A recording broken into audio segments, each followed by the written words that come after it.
যে সমস্ত মহিলারা প্রেগনেন্সি প্ল্যান করছেন তারা চান যে তারা যাতে তাড়াতাড়ি প্রেগনেন্ট হয়ে যান, আর এই নিয়ে কিন্তু তাদের মনে কিছু কনফিউশন চলতে থাকে।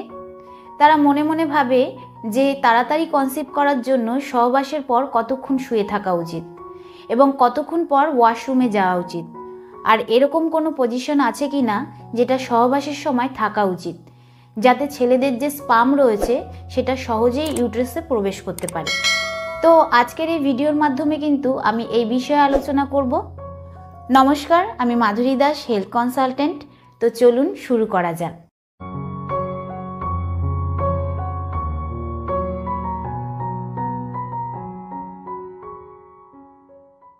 সবার প্রথমে জানবো যে সহবাসের পর কতক্ষণ শুয়ে থাকা উচিত আর তাড়াতাড়ি কনসিভ করার জন্য কোনো রকম পজিশন রয়েছে কিনা, যাতে ছেলেদের স্পাম আপনার ইউটেরাসে সহজেই পৌঁছতে পারে। তো দেখুন, সহবাসের জন্য কিন্তু সেরকম কোনো নির্দিষ্ট পজিশন নেই। আপনি যে কোনো পজিশনেই করতে পারেন, আপনার যেরকম কমফোর্টেবল ফিল হয় আপনি কিন্তু সেরকমভাবেই সহবাস করতে পারেন। কিন্তু যদি আপনার ইউটেরাসের মানে আপনার যে বাচ্চার থলি রয়েছে তার পজিশন ঠিকঠাক না থাকে, তার জন্য কিন্তু কিছু পজিশন রয়েছে। তখন কিন্তু সহবাসের সময় আপনাকে সেরকম পজিশনেই করতে হবে, যাতে ছেলেদের যে স্পাম রয়েছে সেটা ফ্যালোপিয়ান টিউব পর্যন্ত পৌঁছতে পারে। তো যদি আপনার ইউটেরাসের পজিশন নর্মাল থাকে, যেটাকে বলা হয় অ্যান্টিভার্টেড, তো এই অ্যান্টিভার্টেড পজিশন মানে হচ্ছে যে আপনার ইউটেরাসের মুখ কিন্তু ভ্যাজাইনার ওপর দিকে থাকে। এতে কিন্তু স্পাম সহজেই ইউটেরাসে পৌঁছতে পারে। কিন্তু যদি আপনার ইউটেরাসের পজিশন নর্মাল না থাকে, যেটাকে বলা হয় রেট্রোভার্টেড, তো সেটা হলে কিন্তু আপনার ইউটেরাসের যে মুখটা রয়েছে সেটা ভ্যাজাইনার নিচের দিকে থাকে। এতে আপনার ইউটেরাসের মুখ খুলতে পারে না, যার কারণে স্পাম ইউটেরাসে পৌঁছতে বাধা সৃষ্টি করে। এরকম অবস্থাতে কিন্তু ডাক্তার অনেক সময় আইইউআই করার জন্য পরামর্শ দিয়ে থাকে। তো যদি আপনার এরকম হয় তাহলে আপনি বুঝবেন কি করে?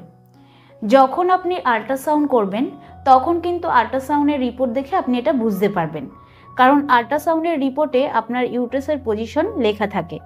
যদি ইউটেরাসের পজিশন নর্মাল হয় তাহলে কিন্তু আপনি যে কোনোভাবেই সহবাস করতে পারবেন। কিন্তু যদি আপনার ইউটেরাসের পজিশন নর্মাল না হয় তাহলে কিন্তু সহবাস যখন আপনি করবেন তখন কিন্তু আপনাকে আপনার কোমরের তলে একটা বালিশ রেখে তারপরেই আপনাকে করতে হবে। তারপর যখন সহবাস হয়ে যাবে তখন ওই বালিশটাকে সরিয়ে ফেলতে হবে। এরপরে আপনার পা দুটোকে ওপর দিকে সোজা করে তুলে রাখতে হবে।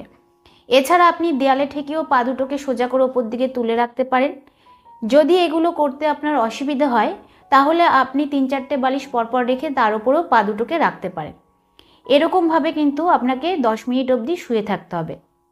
তারপর 10 মিনিট হয়ে গেলে আপনি যে কোনো দিকে ঘুরে শুতে পারেন।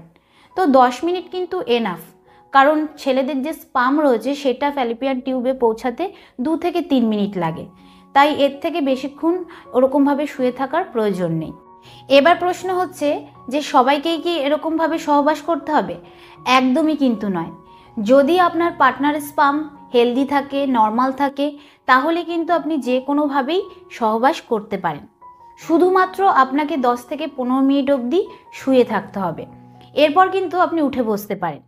তো এক্ষেত্রে একটা কথা বলি, অনেকেই কিন্তু বলে যে ম্যাডাম সহবাসের পর উঠে বসলে স্পাম বেরিয়ে আসছে প্রাইভেট পার্টস থেকে। তো দেখুন, ছেলেদের যে বীর্য রয়েছে সেই বীর্যর মধ্যে কিন্তু নানান ধরনের লিকুইড প্রোটিন এনজাইম থাকে, এছাড়া লক্ষ লক্ষ স্পাম থাকে। তো যখন আপনি উঠে বসছেন সহবাসের পর বা দাঁড়াচ্ছেন, তখন যে আপনার প্রাইভেট পার্ট থেকে যেটা বেরিয়ে আসছে সেটা কিন্তু স্পাম নয়, সেটা কিন্তু সেই লিকুইডটা বেরিয়ে আসছে। আর যে স্পাম রয়েছে সেটা কিন্তু আপনার প্রাইভেট পার্ট থেকে ঢুকে ওপর দিকে উঠে যাচ্ছে। এবার হচ্ছে কখন আপনি ওয়াশরুম যাবেন বা উঠে দাঁড়াবেন। আমি কিন্তু একটু আগেই বললাম যে 10 থেকে 15 মিনিট বাদে আপনি উঠে বসতে পারেন বা দাঁড়াতে পারেন। এরপরেই কিন্তু আপনি ওয়াশরুমে যেতে পারেন, আপনার নর্মাল কাজকর্ম করতে পারেন। কিন্তু এটা খেয়াল রাখতে হবে যে যখন আপনি ওয়াশরুমে যাবেন তখন কিন্তু সঙ্গে সঙ্গেই আপনার ভ্যাজাইনা জল দিয়ে ওয়াশ করবেন না বা সাবান লাগাবেন না। কম করে আধ ঘন্টা বাদে গিয়ে কিন্তু আপনি ভ্যাজাইনা ওয়াশ করতে পারেন বা সাবান লাগাতে পারেন। অনেক সময় এরকম হয় যে রিলেশনের সময় ভ্যাজাইনাতে ব্যথা করে, আবার ভ্যাজাইনা ড্রাইনেস হয়ে যায়। তো এরকম যদি হয় তাহলে আপনি নারকেল তেল ইউজ করতে পারেন, এতে কিন্তু স্পামে কোনো রকম অসুবিধে হয় না। তো আমি আশা করব যে ভিডিওটা আপনার ভালো লেগেছে। তো ভিডিওটা কীরকম লাগলো অবশ্যই কমেন্টে জানাবেন।